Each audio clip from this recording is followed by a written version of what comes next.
আবার আল্লাহ রাব্বুল আলামিন আমাদেরকে জুমার নামাজের জন্য মসজিদে উপস্থিত হওয়ার তৌফিক দান করেছেন।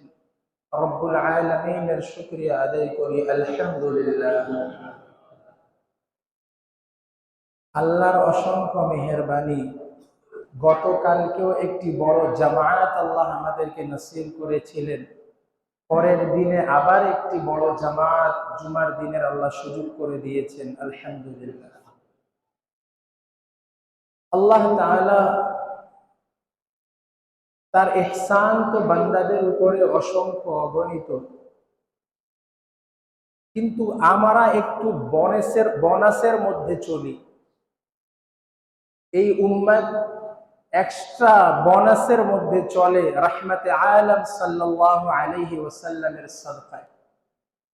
আল্লাহ অন্যান্য উম্মতের উপরেও অসংখ্য ইহসান করেছেন, কিন্তু স্পেশাল ভাবে তার হাবিবের ওসিলায় এই উম্মতের জন্য সুযোগ সুবিধা আরো বেশি এক্সট্রা আল্লাহ দান করেছে। রমজান দিয়েছেন আমাদেরকে, আল্লাহর পক্ষ থেকে ঘোষণা, একটা ফরজ আদায় করবা 70 ফরজের সওয়াব আল্লাহ আমলনামায় দান করবে। সুবহানাল্লাহ।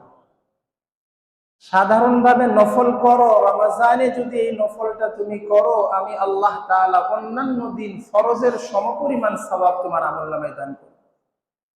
তো এই ধরনের আল্লাহ তাআলা সুযোগ সুবিধা দিয়েছেন। এখন রমজান শেষ, এখন কি আমরা বঞ্চিত?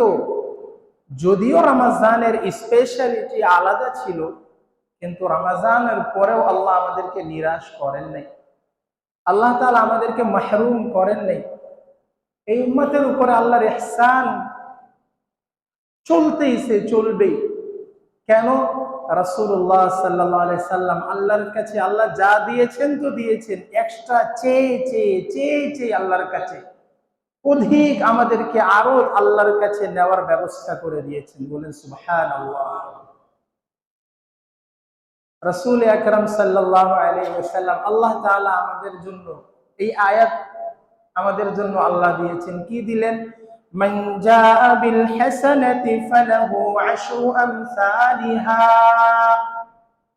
ওয়া মান জাআ বিস সাইয়্যাতি ফালা ইউজজা ইল্লা মিসলাহা। আল্লাহ বলেন, মাহবুব আপনার উম্মত যখন একটা আমল করে আসবে, একটা নেকি করে আসবে, আল্লাহ তাআলা ওই নেকিকে কমপক্ষে 10 গুণ বৃদ্ধি করে আল্লাহ তাআলা সওয়াব দান করবেন। সুবহানাল্লাহ। রাসূল আকরাম সাল্লাল্লাহু আলাইহি সাল্লাম, আল্লাহ এই 10 গুণের সুসংবাদ তো পূর্বের উম্মতরাও পেয়েছে, আমার উম্মতের জন্য কিছু স্পেশাল হওয়ার দরকার, আরো জিদ, আল্লাহুম্মা জিদ উম্মতি, আমার উম্মতের জন্য আরো বৃদ্ধি করেন। আল্লাহ রাব্বুল আলামিন বলেন, মান যাল্লাযী ইউকরিদুল্লাহা কারদান হাসানান ফায়ুদাঈফাহু লাহু আদআফান কাসীরা। আল্লাহ বলেন, মাহবুব আপনার উম্মত যদি আল্লাহর দ্বীনের জন্য ব্যয় করে, আল্লাহর জন্য দ্বীনের কাজে যখন অগ্রগামী হবে,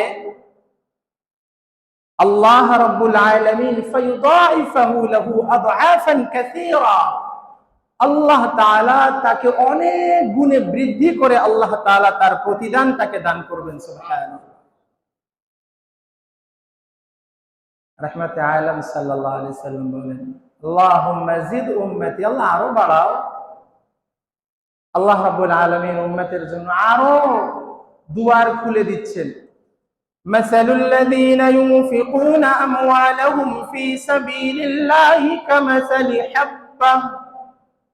كمثل حبة أنبتت 7 سنابل في كل سنبلة 100 حبة والله يضاعف لمن يشاء। আল্লাহর দ্বীনের জন্য যে একটা ব্যয় করবে, আল্লাহ তাআলা বলেন কমপক্ষে আল্লাহ রাব্বুল আলামিন তার এই দানকে, তার অনুদানকে আল্লাহ তাআলা কমপক্ষে 700 গুণ বৃদ্ধি করে দিবেন আল্লাহ তাআলা। শুধু এতটুকু না, বলেন ওয়াল্লাহু ইউদাঈফু লিমান ইয়াশা, আল্লাহ রাব্বুল আলামিন যার ব্যাপারে যত গুণে চাবেন তত গুণ আল্লাহ তাআলা বৃদ্ধি করে দিবেন। সুবহানাল্লাহ। মাহবুব আল্লাহুম্মা জিদ উম্মতি, আল্লাহ আরেকটু বাড়ায় দাও। আল্লাহ রাব্বুল আলামিন বলেন, মাহবুব ইন্নামা ইউওয়াফাস সাবিরুনা আজরাহুম বিগাইরি হিসাব। একবারে চূড়ান্ত পর্যায়ে আল্লাহ বলে দিলেন, যাও আমার বান্দারা, আপনার সবরকারী ধৈর্যধারী বান্দারা, ধৈর্য ধারণকারী বান্দারা যখন সবর ইখতিয়ার করবে, as-sabru ala তাআ, আমি আগেই বলেছিলাম সবরের এক নাম্বার লেভেল হলো as-sabru ala তাআ, যে আল্লাহর ইতাআতের উপরে, আল্লাহর হুকুম মানার ব্যাপারে মানুষ ধৈর্য ধারণ করবে, অর্থাৎ হুকুমগুলোকে পুঙ্খানুপুঙ্খানু আদায় করবে। আল্লাহ বলেন, ইন্নামা ইউওয়াফাস সাবিরুনা আজরাহুম বিগাইরি হিসাব, আমি আপনার উম্মতের জন্য, আমার বান্দাদের জন্য হিসাব ছাড়াই আমি দান করব ইনশাআল্লাহ। আল্লাহ তাআলা কি করবেন? হিসাব ছাড়াই আমাদেরকে দান করবেন। এই জন্য মুআজ্জাজ হাজিরিন, আল্লাহর এই অনুগ্রহ, আল্লাহর যে আমাদের জন্য দান, আল্লাহর ইহসান, ইহসানগুলোর মধ্যে আমলের দিক থেকে একটা ইহসান হচ্ছে শাওয়াল মাসের আমল। রাসূল আকরাম সাল্লাল্লাহু আলাইহি সাল্লাম বলেন, রমজানের পুরা মাসের রোজা রাখলাম, রোজা রাখার পরে এখন আমাদের কি করণীয়? এখন থেকে আমাদের আমল কি এক মাসের রোজায় সীমাবদ্ধ থাকবে? রাসূলুল্লাহ সাল্লাল্লাহু আলাইহি সাল্লাম বলেন, মালিক তো অফার দিচ্ছেন। কি অফার? আল্লাহ তাআলার হাবিব বলেন, মান সামা রমাদান, যে ব্যক্তি রমজানের পুরা মাসের রোজা রাখলো, পুরা মাসের রোজা ইহতিমামের সাথে যে ব্যক্তি রাখলো, সুম্মা আতবাআহু সিত্তাম মিন শাওয়াল, এরপরে সে কি করলো? রমজানের পরপরই শাওয়াল মাসের মধ্যে আরো 6টি রোজা অ্যাড করলো পুরা মাস ব্যাপী। এই 6টি রোজা শাওয়াল মাসে যদি কেউ রাখে, কানা কাসিয়ামিদ দাহর, আল্লাহ রাব্বুল আলামিন তাকে পুরা বছর রোজা রাখার সওয়াব দান করবেন। সুবহানাল্লাহ, জুবান খুলি বলি সুবহানাল্লাহ। আল্লাহ তাআলা কত পুরস্কার দিচ্ছেন আমাদের জন্য, কত ইনাম দিলেন। এখন এই রোজা কয়দিনে রাখবো? ঈদের দিন। এখন তো ঈদের পরে একটা দাওয়াতের সিজন চলে, বিভিন্ন জায়গায় খাবারের আয়োজন থাকে। লাগাতার যদি 6টা রোজা রাখতাম, দাওয়াতের সিজনই শেষ হয়ে যাবে। কি বলেন? আল্লাহর হাবিব সাল্লাল্লাহু আলাইহি সাল্লাম বলেন, না, সুম্মা আতবাআ, এর জন্য তোমার লাগাতার একদম ঈদের পর থেকেই 6টা রাখার দরকার নেই, পুরা মাস ব্যাপী। এক মাসের মধ্যে তুমি ভাগ করে করে কি করবে? যদি 6টা রোজা পুরা মাসের মধ্যে কেউ রাখে, আল্লাহ রাব্বুল আলামিন পুরা বছর রোজা রাখার সওয়াব দান করবেন। বলেন তো, এটা আল্লাহর পক্ষ থেকে ইহসান কি না আমাদের জন্য? কত বড় ইহসান মালিকের পক্ষ থেকে। এখন এই রোজাটা যদি দ্বিতীয় দিন থেকে কেউ রাখতে চায়, সুন্দর, দ্বিতীয় দিন থেকেও রাখতে পারবে। আবার এর একটা হিকমতও আল্লাহর পক্ষ থেকে, যেহেতু এক মাস মনে করেন পুরা দিনের বেলা আমাদের মুখটা বন্ধ ছিল, দিনের বেলা মানুষ সাধারণভাবে খাইতে থাকে সারাদিন কিছু না। এখন সারাদিন যেহেতু বন্ধ ছিল, এখন হঠাৎ করে ঈদের দিন তো যা খাইলো, এরপর থেকে যদি কন্টিনিউ করে খাওয়াটা, মানুষ অসুস্থ হওয়াটাই স্বাভাবিক।